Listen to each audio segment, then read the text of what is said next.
Graça e paz a todos e a todas nessa noite. Para nossa meditação, Evangelho segundo João, capítulo 17.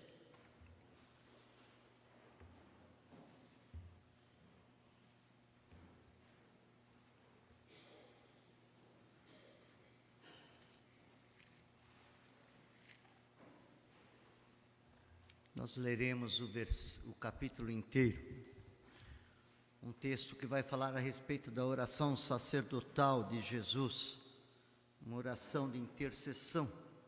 O texto diz assim, Evangelho de João, capítulo 17.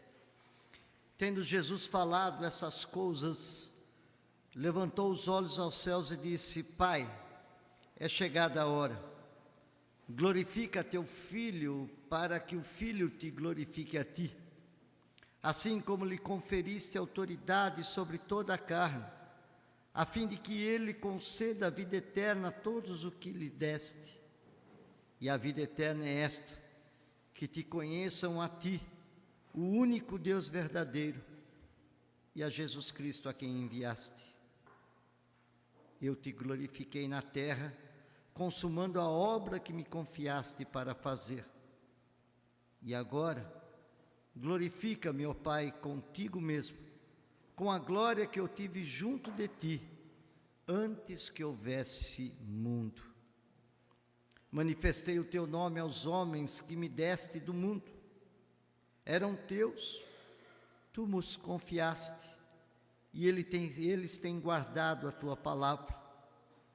Agora eles reconhecem que todas as coisas que me tens dado provêm de ti, porque eu lhes tenho transmitido as palavras que me deste, e eles as receberam, e verdadeiramente conheceram que saí de ti, e creram que tu me enviaste. É por eles que eu rogo. Não rogo pelo mundo, mas por aqueles que me deste, porque são teus. Ora, todas as minhas coisas são tuas, e as tuas coisas são minhas, e neles eu sou glorificado. Já não estou no mundo, mas eles continuam no mundo, no passo que eu vou para junto de ti. Pai Santo, guarda-os em teu nome, que me deste, para que eles sejam um, assim como nós. Quando eu estava com eles, guardava-os no teu nome que me deste, e protegi-os, e nenhum deles se perdeu, exceto o filho da perdição, para que se cumprisse a Escritura. Mas agora eu vou para junto de ti, e isto falo no mundo, para que eles tenham o meu gozo completo em si mesmos. Eu lhes tenho dado a tua palavra, e o mundo os odiou, porque eles não são do mundo, como eu também não sou. Não peço que os tire do mundo, e sim que os guarde do mal. Eles não são do mundo, como também eu não sou. Santifica-os na verdade. A tua palavra é a verdade. Assim como tu me enviaste ao mundo, também eu os enviei ao mundo. E a favor deles eu me santifico a mim mesmo, para que eles também sejam santificados na verdade. Não rogo somente por estes, mas também por aqueles que vierem a crer em mim por intermédio da sua palavra, a fim de que todos sejam um, e como és tu, ó Pai, em mim e eu em ti, também sejam eles em nós, para que o mundo creia que tu me enviaste. Eu lhes tenho transmitido a glória que me tens dado, para que sejam um, como nós o somos. Eu neles e tu em mim, a fim de que sejam aperfeiçoados na unidade, para que o mundo conheça que tu me enviaste e os amaste, como também amaste a mim.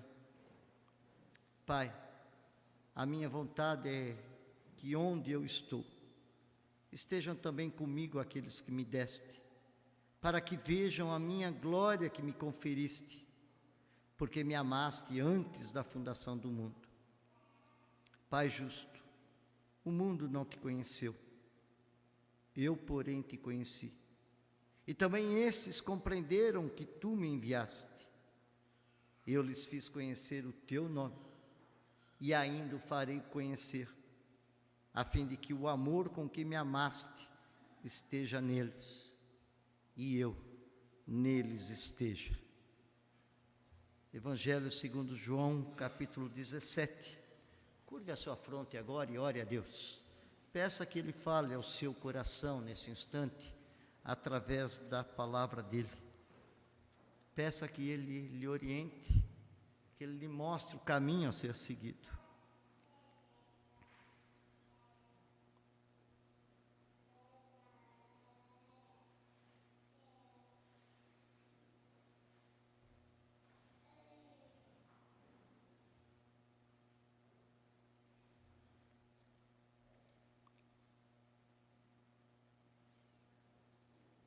Pai, fala aos nossos corações através do Teu Santo Espírito. Mostra-nos o Teu querer e a Tua vontade. E que todo o nosso ser, a nossa mente, o nosso coração, a nossa vida, esteja totalmente voltado para o Teu querer e a Tua vontade. Em nome de Jesus. Amém. Nós vivemos em um tempo, amados e amadas, em que a oração pessoal e íntima com Deus tem sido muito desvalorizado através de uma religiosidade de holofotes, de microfones ou até mesmo de muitas coisas extraordinárias. O autor James Hunter, do livro Monge e o Executivo, ele vai enfatizar a importância de se tirar um tempo de oração, retirando-se espiritualmente. E ele afirma que atualmente existem grandes necessidades para a nossa vida. Ele cita 3 premissas: que todo ser humano na atualidade, nos dias de hoje, precisa ter momentos de oração, momentos de trabalho e principalmente momentos de silêncio. Momentos em que se pare e que se ouça a voz daquele que é o Criador de todas as coisas. Quando nós observamos a caminhada de Jesus, ele tinha uma vida de oração pessoal com Deus. Nós observamos que na caminhada, antes de tudo, que ele tinha que fazer, o que ele tinha que realizar, o que ele tinha que ensinar, ele, antes de tudo, parava para orar e buscar a presença de Deus. Ele orava e orou também nesse momento tão crucial da vida. O texto que nós lemos se encontra no final da vida de Jesus. Ele está prestes a ser preso, ele está prestes a ser martirizado, ele está prestes a ser crucificado. E principalmente nesse momento ele busca a presença de Deus, ele se coloca diante de Deus. Nessa oração Jesus mostra que, além de sacerdote, ele pede a Deus pelos seus seguidores, por toda a humanidade. É alguém que está preocupado, ainda que passasse ou passará por uma grande dificuldade, ele não deixa de se preocupar com aqueles que estão ao seu redor. Como cristãos, amados, nós temos muitos motivos de oração pessoais, de oração pelos nossos familiares, pela igreja, pela sociedade. Na vida cristã, cada desafio ou cada problema que vivemos se torna motivo de oração. Se torna motivo de nós buscarmos a Deus e nós nos colocarmos diante da sua presença. A cada instante, a cada momento, nós somos desafiados a nos entregarmos, a buscarmos, a nos colocarmos diante da presença de Deus. E é isso que Jesus faz. Nos momentos da sua vida, nos momentos de decisão, nos momentos em que ele estará vivendo na sua peregrinação, ele busca a Deus, para saber qual é a vontade, o que Deus quer para a sua vida, como ele deveria agir.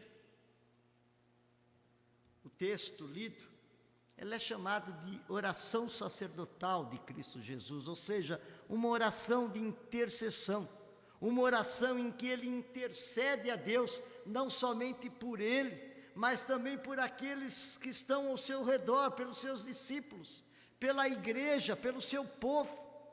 É uma oração de intercessão onde ele busca e se coloca diante de Deus para que Deus haja com todo o poder, com toda a graça sobre a vida daquelas pessoas. Ele estava reunido no cenáculo com os seus discípulos. Nós observamos isso desde o capítulo 13 até o capítulo 16. Ele dá alguns ensinamentos, dá alguns exemplos de vida. Se nós observarmos no capítulo 13, nós observamos Jesus lavando os pés dos discípulos. Nós observamos Jesus conversando e indicando quem seria o traidor daquele momento. Jesus dá um novo mandamento para os seus discípulos. Numa conversa com Pedro, ele avisa a Pedro que ele o negaria. Num momento depois, Jesus fala sobre o céu: não fiquem perturbados, não se turbe o vosso coração, mas creiam em mim. Depois, posteriormente, ele fala da necessidade de nós termos uma produtividade espiritual, prometendo um consolador para as nossas vidas. Jesus fala a respeito da missão desse consolador. Jesus se despede dos seus discípulos. E depois de agir de toda esta forma, ele ora a Deus, intercedendo, pedindo que Deus não somente atenda, não somente haja na vida dele, mas também haja na vida dos discípulos, na vida da igreja, do seu povo, daqueles que estavam ali, mas daqueles que haveriam de vir ainda. O discurso do cenáculo, ele é concluído com essa oração sacerdotal. É nesse momento que Jesus consagra a sua vida, o seu sacrifício a Deus, dizendo: Senhor, que se cumpra em mim o teu querer. É uma demonstração de amor, é uma demonstração de cumprimento, é uma demonstração de reconhecimento da ação de Deus na vida dele. Philip Mulligan, um dos reformadores, vai dizer que não há voz que jamais seja ouvida, nem no céu, nem na terra. Não há nenhuma voz mais exaltada, nenhuma voz mais santa, nenhuma voz mais frutífera, nenhuma voz mais sublime do que esta oração que é feita pelo Filho de Deus, nesse momento tão importante na vida dele. E Jesus, através dessa oração, ele ora por todos aqueles que estão ao seu redor. Mas por que Jesus ora? Por que Jesus busca a presença de Deus? Por que Jesus sempre, quando tinha que tomar uma decisão ou realizar algum ensinamento, ele buscava a ação de Deus ou um contato com Deus? Esse texto da oração sacerdotal que nós lemos nos dá alguns motivos.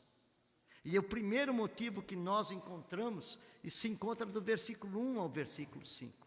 Jesus ora porque ele precisava contemplar a glória de Deus. Jesus ora porque ele precisa ver a ação de Deus na sua vida. O primeiro motivo presente nessa oração sacerdotal foi Jesus buscar a glória de Deus. Pai, o seu nome seja glorificado. Jesus entendia que nessa circunstância, enquanto ele se coloca nessa condição humana, ele vê a necessidade de ter a glória de Deus manifesta na sua vida. Ele percebe que sem esta ação de Deus, ou sem essa glória celestial no seu viver, toda a sua ação seria única e exclusivamente humana. A única forma dele reconquistar essa glória durante todo esse tempo que esteve na terra era manter uma comunhão com Deus. E é isso que ele faz. Ele busca Deus, ele se coloca diante de Deus. A oração leva a contemplar a glória de Deus. E esse exemplo de Jesus, ou essa fala de Jesus, nesse momento nos incita também a agirmos da mesma maneira. Quando oramos ou quando queremos ver a glória de Deus, a quem nós recorremos? Como nós recorremos? Como nós nos colocamos diante dele?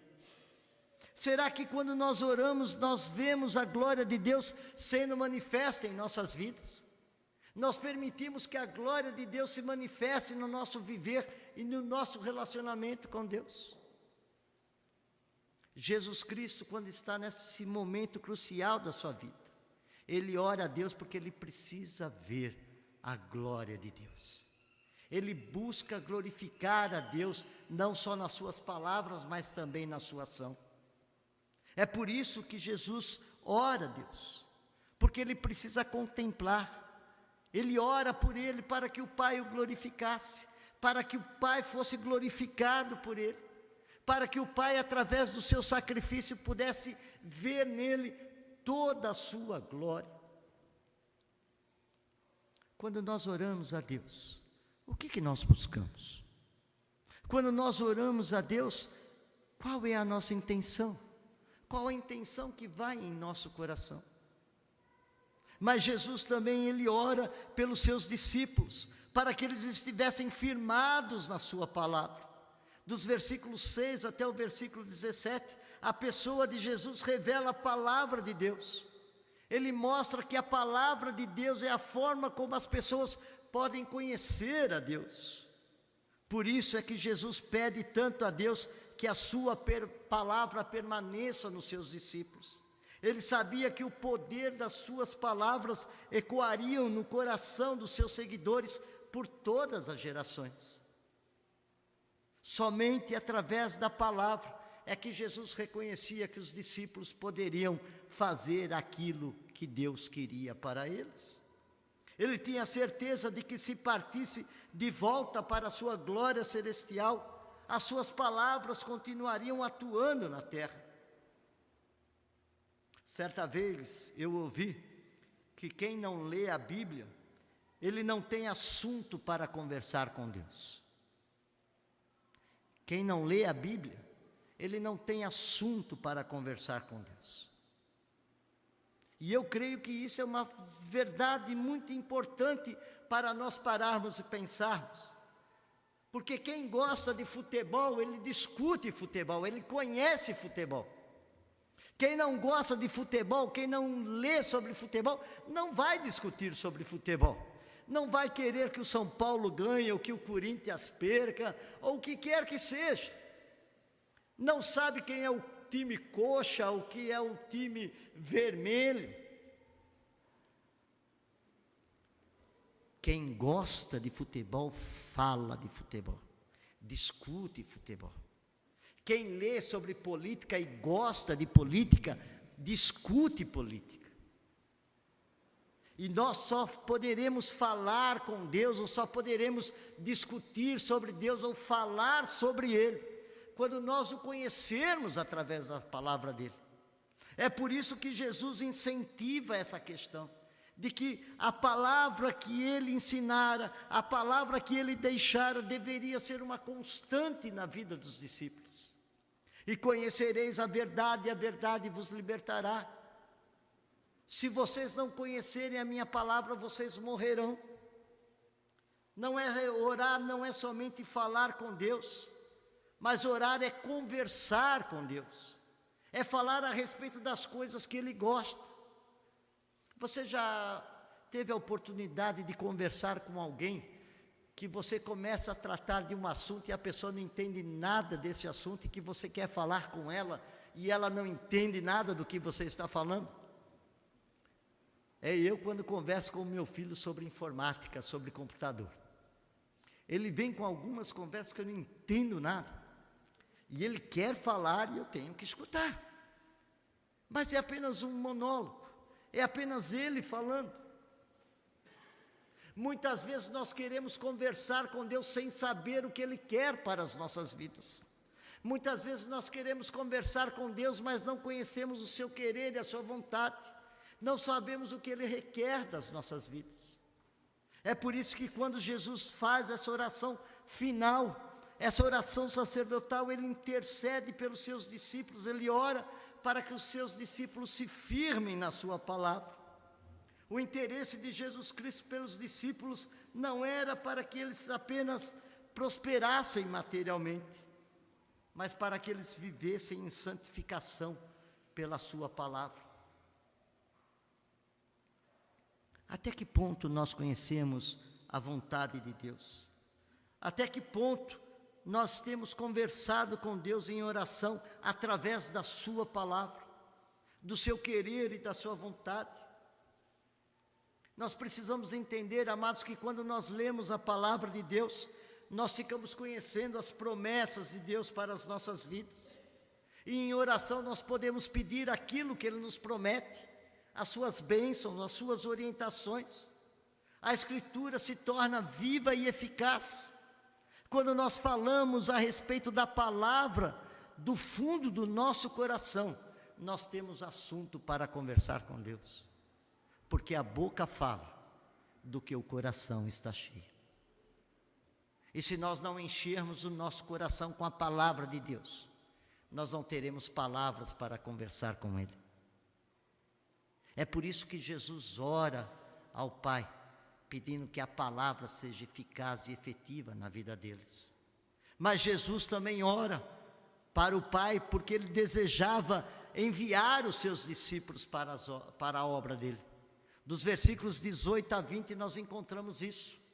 Uma preocupação de Jesus era a continuação do seu ministério aqui na terra.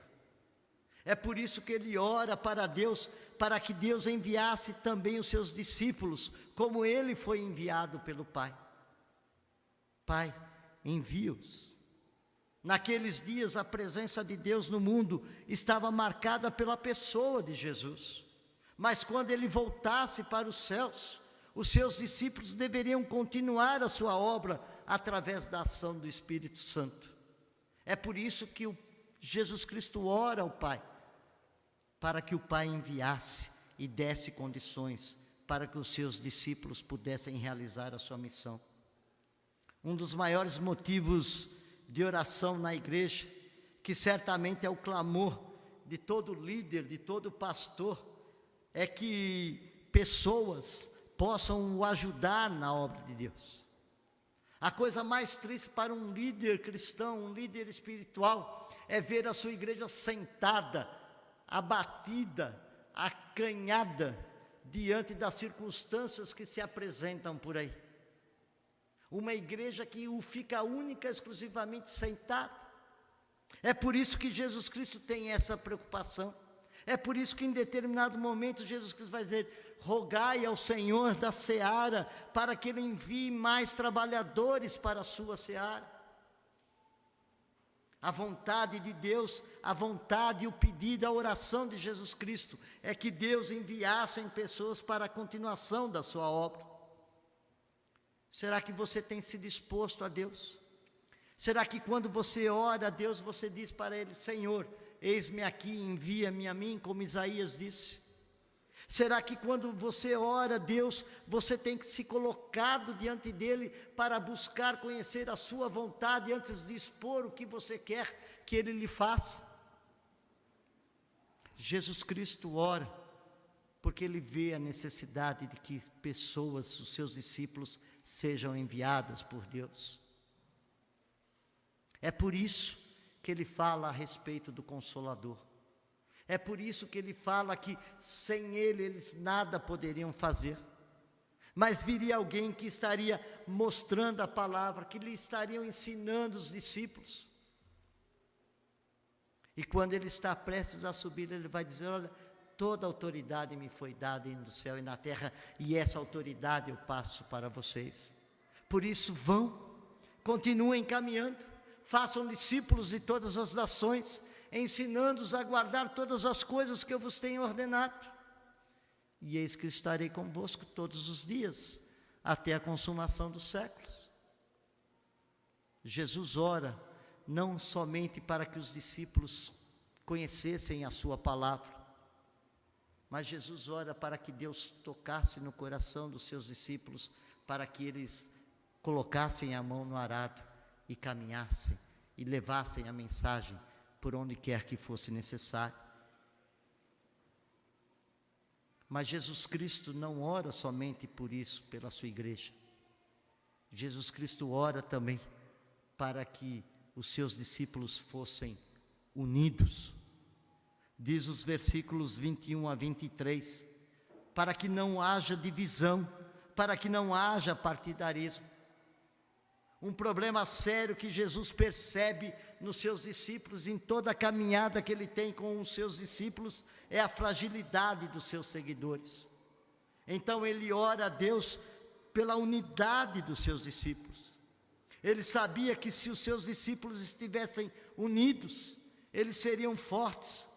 Mas se eles estivessem separados, eles fracassariam no seu chamado. A vida cristã é uma vida comunitária e não solitária. Jesus Cristo conhecia muito bem os seus discípulos. Tanto que em vários momentos ele tem que sentar e conversar com eles, dizendo: olha, no meu reino não é dessa forma. Lembra quando os discípulos caminhavam pelo caminho indo com Jesus, e eles discutiam pelo caminho quem deles seria o maior no reino? Lembram quando os filhos de Zebedeu chegam para ele e pedem um lugar à sua direita e à sua esquerda, não importa onde os outros ficassem?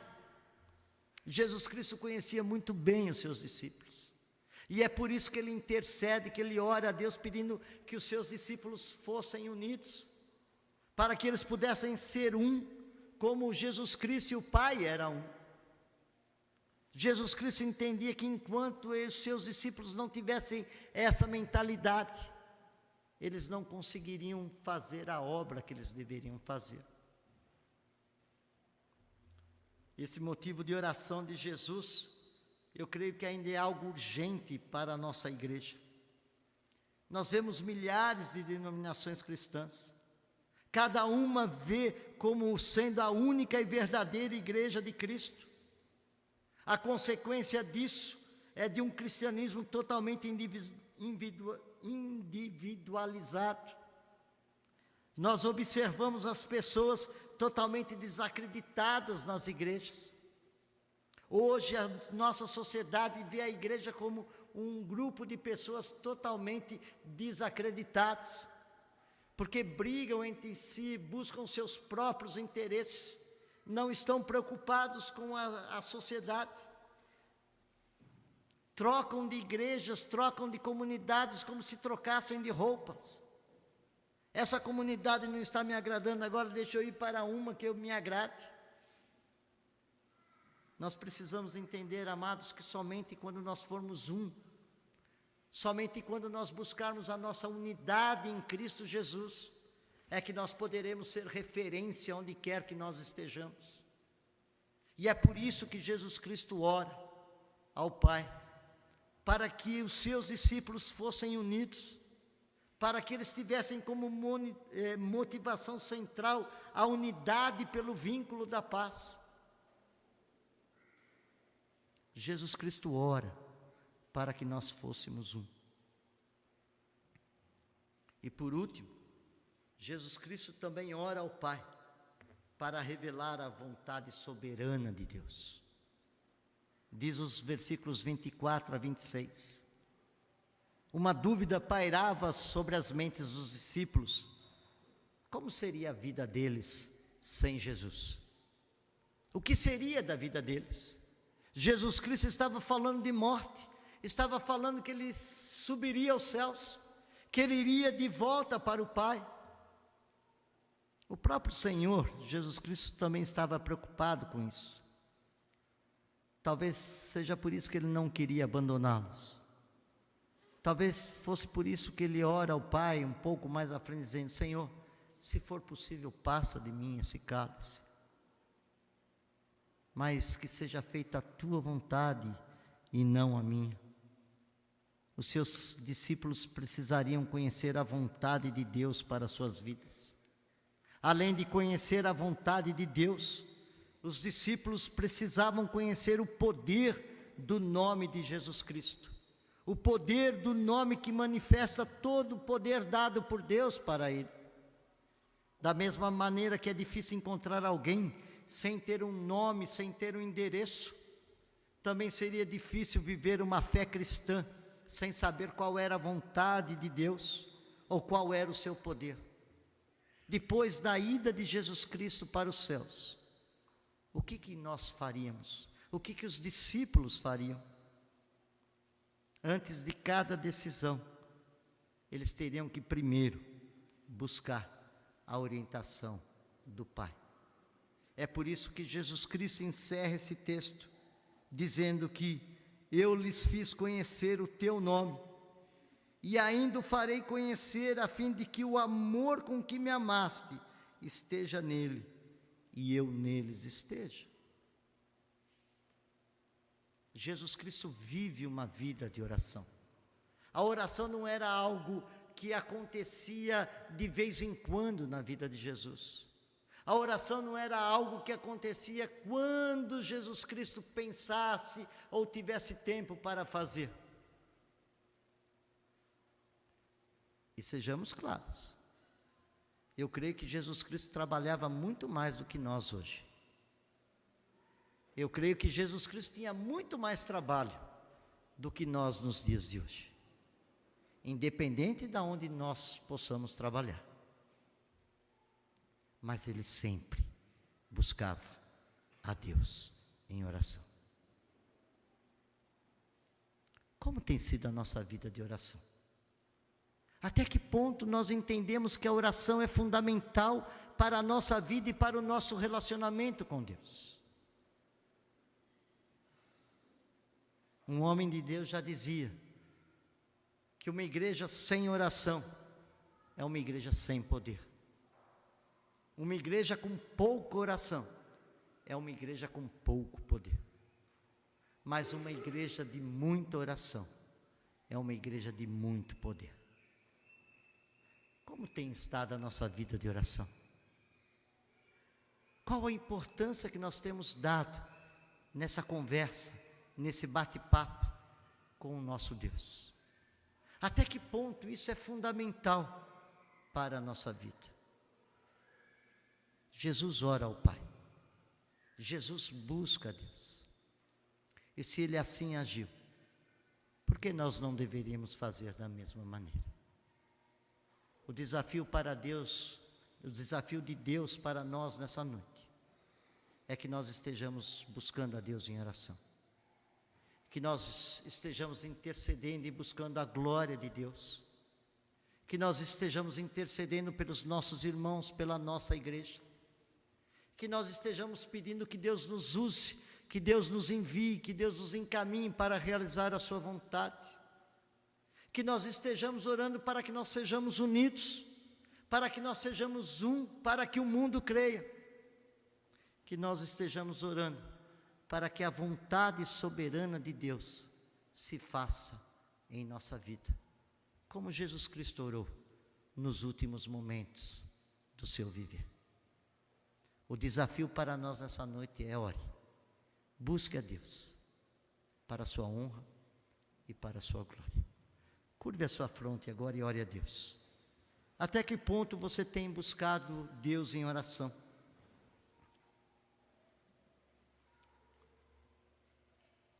Até que ponto você tem colocado a sua vida diante de Deus em oração? Até que ponto a sua vontade tem sido uma realidade? Não diga que você tenha problemas, não diga que você tenha dificuldades, não diga que você não tenha tempo, mas faça dessas situações motivos e momentos de oração com o Pai, para que a graça, a misericórdia e o seu amor esteja presente em sua vida. Converse com Ele agora.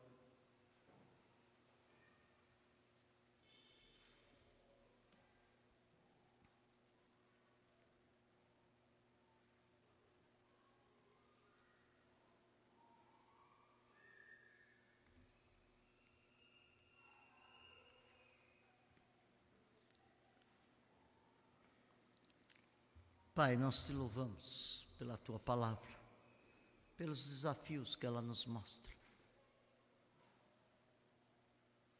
Torna a nossa vida uma vida de oração. Permita que a nossa igreja seja uma igreja de oração. Permita que a nossa igreja seja uma igreja que te busque de todo o coração. Que nós oremos sem cessar, que nós oremos constantemente, buscando conhecer o Teu querer, a Tua vontade, buscando querer conhecer aquilo que o Senhor tem preparado para nós. Nós te louvamos porque até aqui o Senhor tem nos abençoado, porque até aqui, a cada manhã, as tuas misericórdias têm se renovado em nossas vidas. Mas nós nos prostramos diante de Ti, reconhecidos que somos falhos, imperfeitos. Não temos buscado cumprir o Teu querer e a Tua vontade. Por isso te pedimos, ó Pai, age em nosso viver, age em nosso meio. Que o nosso constante viver seja de um pleno relacionamento contigo, da mesma forma como Teu Filho foi. E é em nome dele que nós oramos. Amém.